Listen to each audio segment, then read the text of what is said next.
Bitcoin, highly speculative, but said a crash, whilst it would hurt some investors, does not prove or provide for systemic economic risk.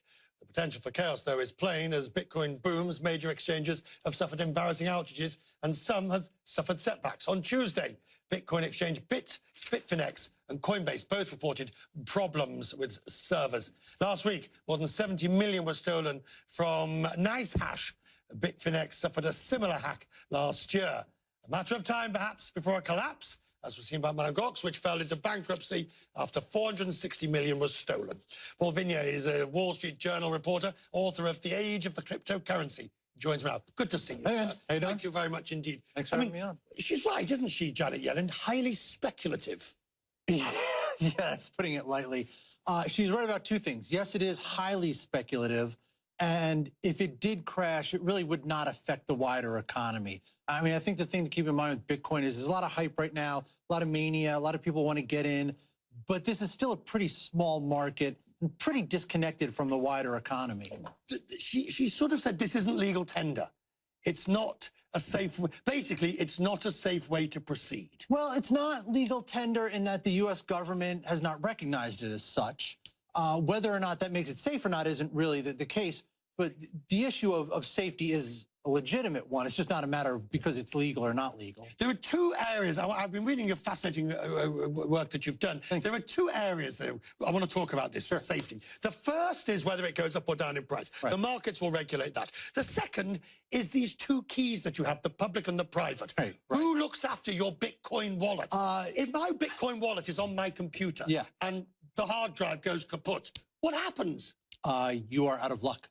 So this is the thing, in a real nutshell, this is the thing about Bitcoin that makes it interesting. The idea is that you could have this currency that is not regulated by any one central party. The way they do that is by having transactions on an open ledger that cannot be changed. They can't ever be altered. So the key thing is that once a Bitcoin transaction is confirmed, it is confirmed for all time, as opposed to, say, if JP Morgan gets hacked, your bank account gets hacked, your credit card gets, those charges can be reversed. Bitcoin is different. But what do you do if you lose the key? You're out of luck. And this is what I'm talking about. So the difference is, in the real world, transactions can be reversed. So security is important, but you know that there's somebody behind you that can probably make you whole. In Bitcoin, you can't be made whole. Okay. So what happens is you have a wallet, which is really just an online account. There are 2 points of access to that online account. These are the keys you're talking about. There are 2 ways to move money in and out of that. One is the public key. That is an address. It's like an email address. Right. Anybody can see it. Anybody can use it. I could use it. I could use your public key for me to send Bitcoin to your wallet. The other is the private key. You're the only one who has, or you should be, Richard, the only one who has access to the private key. That's your way to unlock your account. But as we move to a situation where more ordinary investors want to be in Bitcoin, then the risk moves slightly, not just from my computer, but I now contract with Vignier Bitcoin Exchange, and you look after them. And now my risk is, are you good? Are you secure? Are you solid? Right, and that's the risk with any third party when you trust your money. Right. Again, the difference is, and you talked about Mt. Gox, which was an early Bitcoin exchange, was very poorly constructed. A lot of money was tied up there. A lot of money disappeared. There was no real recourse. That money was gone.